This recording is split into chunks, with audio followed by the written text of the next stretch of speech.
Class 12th Indian Economy and Development, Chapter number 1 Indian Economy on the Eve of Independence.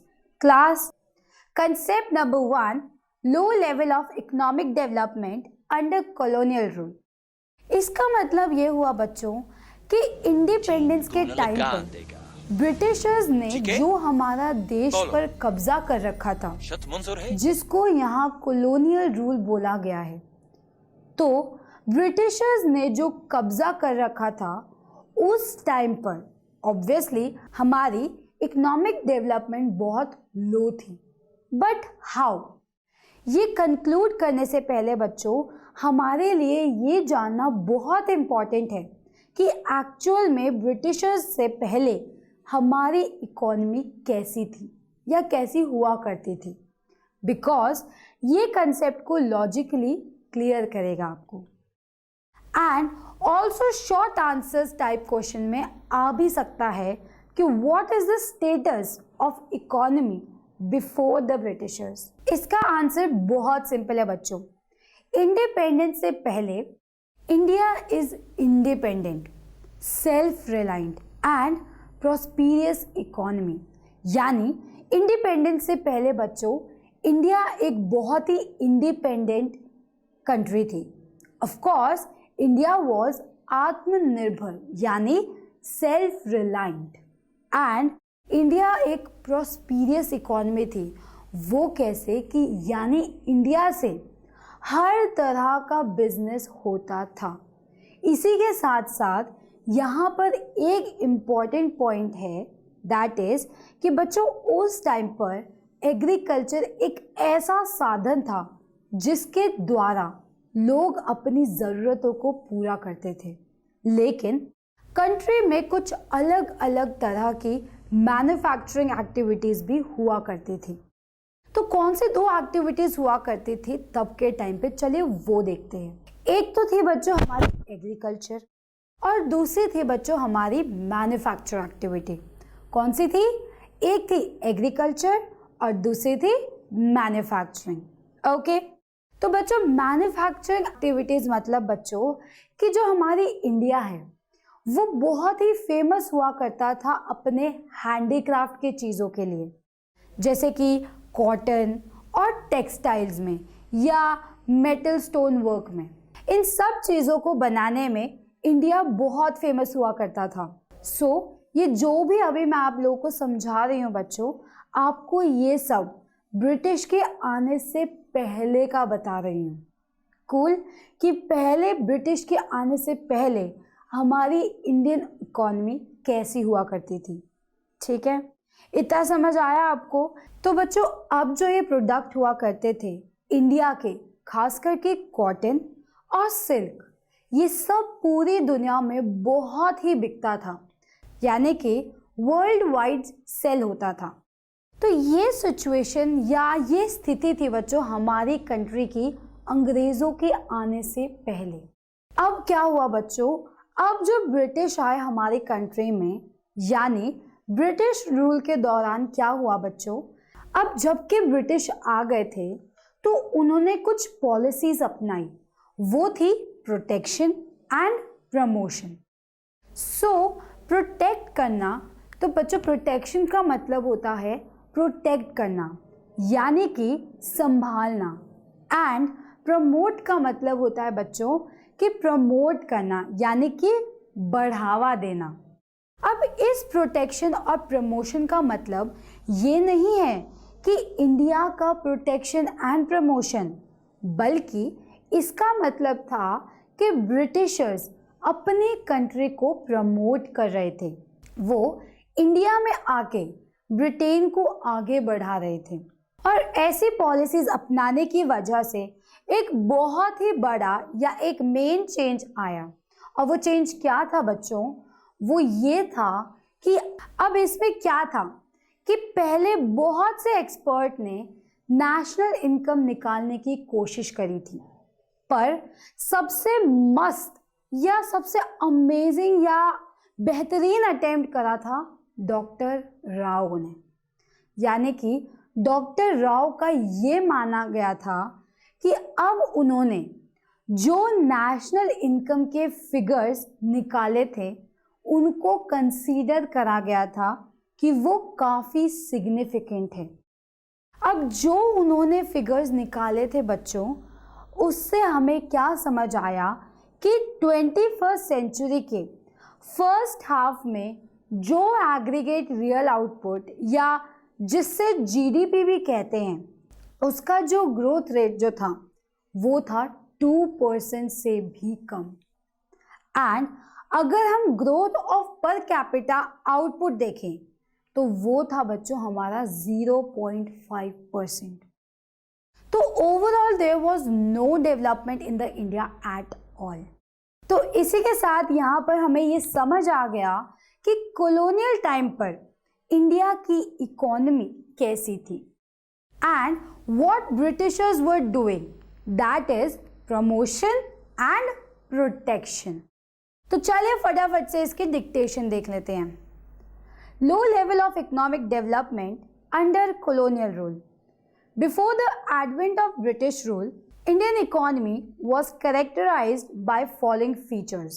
First, prosperous economy. India was an independent and a prosperous country. Second, agrarian economy. Agriculture was the main source of livelihood for most of the people, and it engaged about 2/3 of the total population. Third, well-known handicraft industries. India was well known for its handicraft industries in the field of cotton, silk textile, metal, and precious stonework, etc. However, their policies brought a fundamental changes in the structure of Indian economy. They transformed the country into a supplier of raw material and consumer of finished industrial product from Britain. Low level of national income and per capita income. Most of the studies revealed that country's growth of aggregate real output during the first half of the 12th century was less than 2% and only 0.5% growth in the per capita income. However, no sincere attempt was made by the British government to estimate India's national and per capita income. Some individual attempts were made by the experts like Dadabhai Naoroji, William Degge, Finlay Serres, V.K.R.V. Rao, R.C. Desai, but all these estimated produced conflicting and inconsistent result. तो यही था बच्चों हमारा लो level of economic development, colonial rule. आगे बढ़ते हैं हम अपने एग्रीकल्चर सेक्टर पे कि भाई एग्जैक्टली एग्रीकल्चर सेक्टर कैसा हुआ करता था और है, मतलब प्रेजेंट और फ्यूचर हम दोनों की बात करेंगे। क्लियर? सो कंसेप्ट नंबर 2, एग्रीकल्चर सेक्टर। अब बच्चों क्या होता था ब्रिटिश के दौरान के टाइम पर, अब जो हमारी इंडियन इकॉनमी थी वो थी एग्रीगेरियन। एग्रीगेरियन मतलब कि बच्चों की एग्रीकल्चर पर डिपेंड थी और उस टाइम पे मान लो 85% ऑफ पॉपुलेशन कंट्री की 85% ऑफ पॉपुलेशन गांव में रहती थी, यानी कि विलेजेस में रहती थी एंड उनका घर या उनकी ज़रूरतें डायरेक्टली या इनडायरेक्टली खेती से चलती थी, यानी कि एग्रीकल्चर करके ही चलती थी, क्योंकि उस टाइम पे सिर्फ एग्रीकल्चर ही बच्चों एक ऐसा सोर्स होता था उनकी इनकम का या उनकी ज़रूरतें पूरी करने का। समझ रहे हो आप? अब इतनी पॉपुलेशन का एग्रीकल्चर में इन्वॉल्व होना भी कुछ खास लाभदायक नहीं हुआ हमारी कंट्री के लिए। क्यों? क्योंकि कंट्री तब भी सेल्फ रिलायंस नहीं बन पाई, क्योंकि कंट्री बच्चों तब भी सेल्फ सफिशिएंट नहीं थी कि वो फूड प्रोवाइड कर सके या फिर कोई भी रॉ मटेरियल प्रोवाइड कर सके एक इंडस्ट्री को। अब आप सोच रहे होंगे कि भाई हमारा एग्रीकल्चर सेक्टर की ग्रोथ क्यों इतनी अच्छी नहीं हो पाई कि भाई पूरा 85% ऑफ पॉपुलेशन कंट्री का उस एग्रीकल्चर सेक्टर में था तब भी। तो चलिए बच्चों इसका कारण देखते हैं कि इसका कारण था क्या। Main causes of stagnation in agriculture sector. अब बच्चों स्टैग्नेशन का मतलब होता है हमारा स्थिरता, यानी कि कैसे ब्रिटिश के आने की वजह से हमारे एग्रीकल्चर सेक्टर की जो ग्रोथ थी वो रुक गई। इसके कुछ 4 कारण थे। कौन कौन से? Land settlement system, commercialisation of agriculture, low level of productivity and scarcity of investment. कौन कौन से? Land settlement system, commercialisation of agriculture, low level of productivity and scarcity of investment. तो चलिए इनको एक एक करके समझते हैं कि किस तरह से ये 4 कारण बन गए थे हमारी एग्रीकल्चर सेक्टर की ग्रोथ के लिए। पहला बात आती है बच्चों हमारे लैंड सेटलमेंट सिस्टम की, जिसको हम दूसरे शब्दों में जमींदारी सिस्टम भी कहते हैं। अब सबसे बड़ा कारण स्टैग्नेशन का था बच्चों वो है जमींदारी सिस्टम। तो अब यहाँ क्या हुआ बच्चों कि ब्रिटिशर्स ने क्या करा? ब्रिटिशर्स ने एक नया लैंड रेवेन्यू सिस्टम बनाया जिसे कहते हैं जमींदारी सिस्टम। अब जमींदारी सिस्टम में क्या हुआ कि जो जमींदार होते थे यानी कि जो लैंडलॉर्ड्स होते थे वो क्या करने लगे, वो छोटे छोटे फार्मर्स या छोटे छोटे कल्टीवेटर्स को एक्सप्लॉइट करने लगे। वो क्या करते थे, वो कल्टीवेटर्स या स्मॉल फार्मर्स को ज़्यादा लगान लेते थे, यानी कि जितने भी छोटे छोटे कल्टीवेटर्स या जो स्मॉल फार्मर्स हैं उनसे ज़्यादा लगान कलेक्ट करते थे कि भाई अगर आपको हमारी ज़मीन पे कल्टीवेशन करनी है तो हम आपसे इतना पैसा या इतनी फसल जो भी आपने उगाई है उसमें से इतना अमाउंट फसल हम आपसे ले लेंगे। जिसकी वजह से क्या होता था कि ये जो छोटे छोटे फार्मर्स होते थे बच्चों, इनके पास ना तो कोई इतने रिसोर्सेज होते थे और ना ही इतना कोई इन पे पैसा हुआ करता था कि ये अपना घर चला सके और ये अपने एग्रीकल्चर तक में कुछ भी इन्वेस्ट नहीं कर सकते थे, क्योंकि इनके पास ना तो पैसा था और ना ही रिसोर्सेज था कि ये लोग इनमें से कुछ भी इन्वेस्ट कर सके। इसीलिए वो लोग इतने मजबूर होते थे कि बेचारे एग्रीकल्चर के अलावा और कुछ नहीं कर सकते थे, क्योंकि उनके पास कोई और तरह के सुविधाएं नहीं थी पैसे कमाने के लिए।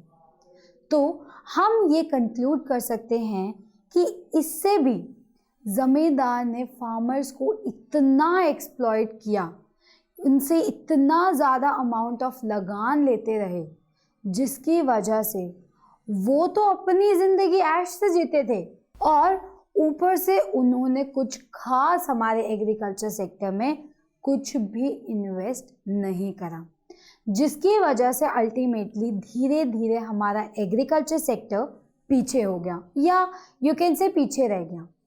ठीक है, तो चलिए इसकी डिक्टेशन देख लेते हैं। Land settlement system. The most important reason for stagnation in agriculture sector was the introduction of zamindari system.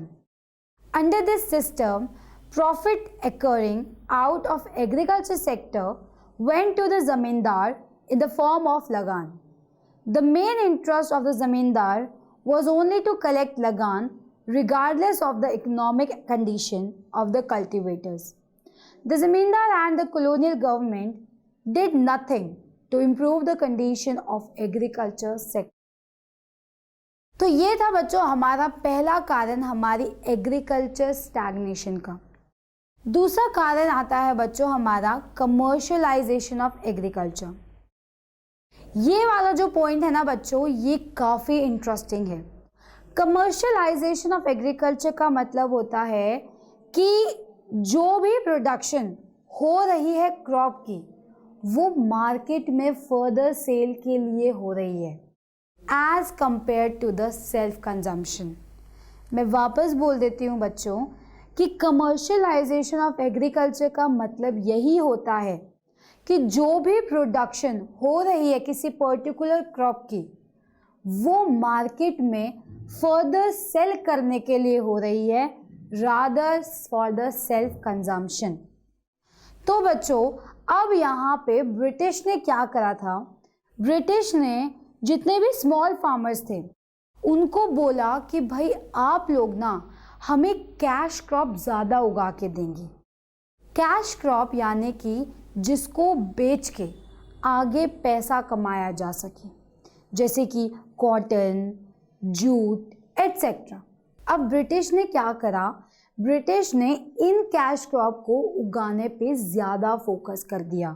किन किन पे, जैसे कि कॉटन, जूट, इन सब पे इन्होंने ज़्यादा फोकस कर दिया क्योंकि उन्हें इससे ज़्यादा प्रॉफिट होने लगा और इससे फार्मर की इकोनॉमिक कंडीशन भी कुछ खास इम्प्रूव नहीं हुई। इन फार्मर्स को कैश क्रॉप के प्रोडक्शन में बहुत मुश्किलें आई, जिसकी वजह से ये भी एक कारण बन गया हमारा एग्रीकल्चर स्टैग्नेशन की ग्रोथ के लिए। Okay, so dictation.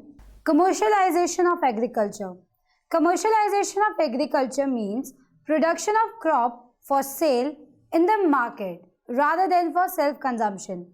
During the British rule, farmers were given higher price for the producing cash crops like cotton or jute, so that such crop could be used as raw material for British industries. Thus, British rule promoted shifting of crop from food crop to cash crops.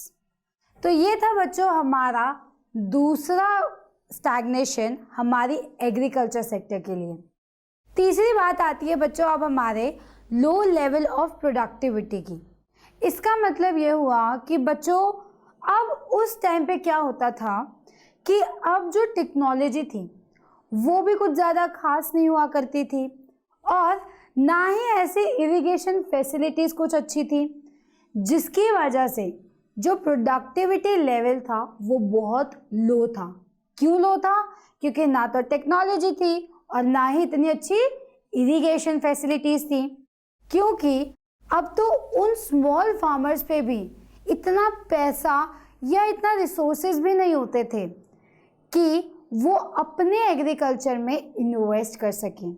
और जो Britishers थे वो agriculture पर बहुत कम खर्चा करते थे, जिसकी वजह से ना तो कोई मॉडर्न टेक्नोलॉजी आ पाई और ना ही एग्रीकल्चर ग्रो कर पाया, जिसकी वजह से ये सीधा असर हमारी लो लेवल ऑफ प्रोडक्टिविटी पर पड़ा है। समझ आया कि भाई हमारे उस टाइम पर बच्चों इंडिया में ना तो टेक्नोलॉजी इतनी अच्छी थी, ना ही इरिगेशन फैसिलिटी इतनी अच्छी थी कि भाई लोग अपने एग्रीकल्चर में इन्वेस्ट कर सके, है कि नहीं? क्योंकि छोटे फार्मर्स के पास इतना कुछ पैसा नहीं हुआ करता था। ये भी एक मेन कारण रहा है बच्चों कि लो लेवल ऑफ प्रोडक्टिविटी हमारी एग्रीकल्चर के स्टैग्नेशन का। समझे आप? चलिए डिक्टेशन देखते हैं। Low level of technology, lack of irrigation facility and negligible use of fertilizer resulted in low level of productivity. The cultivator had neither the means nor any incentive to invest in agriculture. The zamindar had no root in the villages, while the British rule spent little on agricultural techniques or mass education. All this made it difficult to introduce modern technology, which caused a perpetually low level of productivity. ये था बच्चों हमारा तीसरा कारण हमारे agriculture की growth को रोकने का।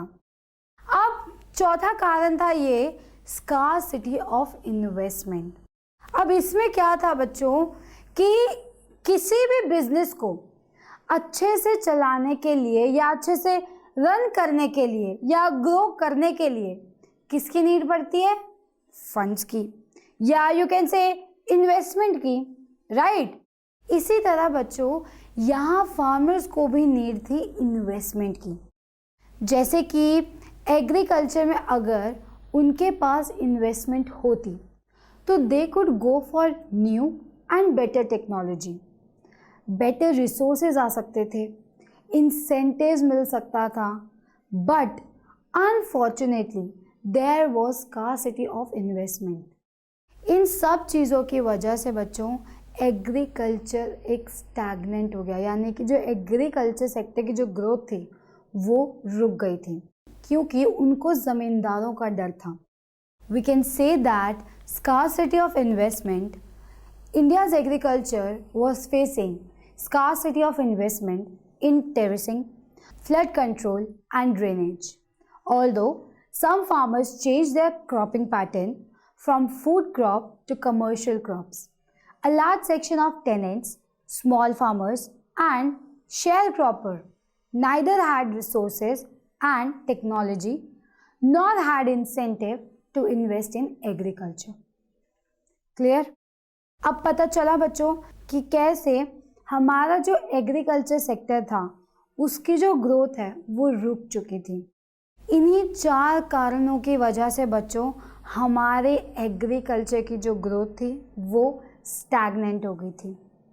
क्लियर हुआ आपको पूरा एग्रीकल्चर सेक्टर कि तब के टाइम पे एग्रीकल्चर सेक्टर कैसा हुआ करता था। चलिए अब हम इससे रिलेटेड कुछ क्वेश्चंस देख लेते हैं।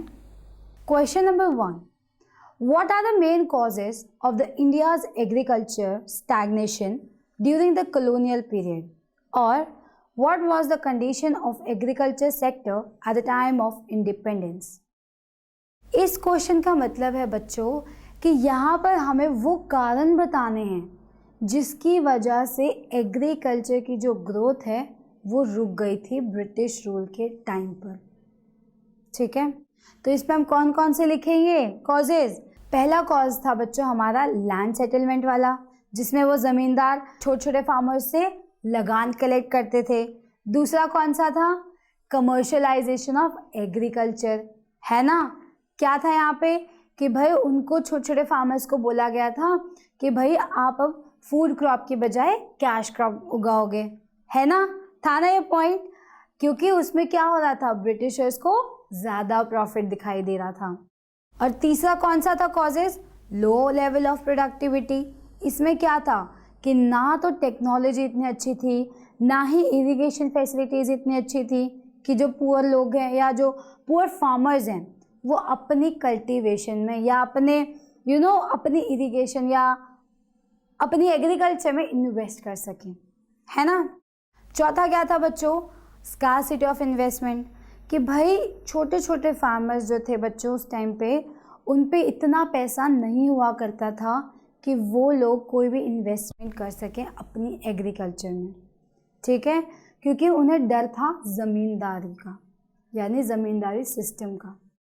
समझ आया बच्चों आपको इसके अंदर क्या आंसर लिखना है कि कौन से ऐसे कारण रहे हैं हमारी एग्रीकल्चर सेक्टर जो रुक गई थी, उसके क्या क्या कारण हैं, हमें इस क्वेश्चन में सिर्फ वही लिखना है बच्चों। ठीक है, question number 2, why was there low level of productivity in agriculture during British rule. यहाँ हमें बताना है बच्चों कि भाई एग्रीकल्चर में लो लेवल ऑफ प्रोडक्टिविटी क्यों थी ब्रिटिश रूल के टाइम पर। लो लेवल ऑफ प्रोडक्टिविटी अगर आपको ध्यान हो बच्चों, मेन कॉजेज़ में से एक जो पॉइंट आया था ना, जिसके अंदर हमने बोला था कि भाई टेक्नोलॉजी अच्छी नहीं थी, इरिगेशन फैसिलिटीज़ अच्छी नहीं थी, है ना। तो बच्चों यहाँ इस क्वेश्चन में हमें पूरा का पूरा अपना लो लेवल ऑफ प्रोडक्टिविटी को एक्सप्लेन करना है कि भाई एग्जैक्टली क्यों ये कारण था हमारे एग्रीकल्चर सेक्टर को स्टैग्नेंट करने का। क्लियर बच्चों, तो ये थे बच्चों इस वीडियो से रिलेटेड कुछ क्वेश्चंस एंड आई होप आपको इस वीडियो में सारे के सारे कंसेप्ट अच्छे से समझ आ गए होंगे। तो बच्चों इस वीडियो में इतना ही। Till then thank you.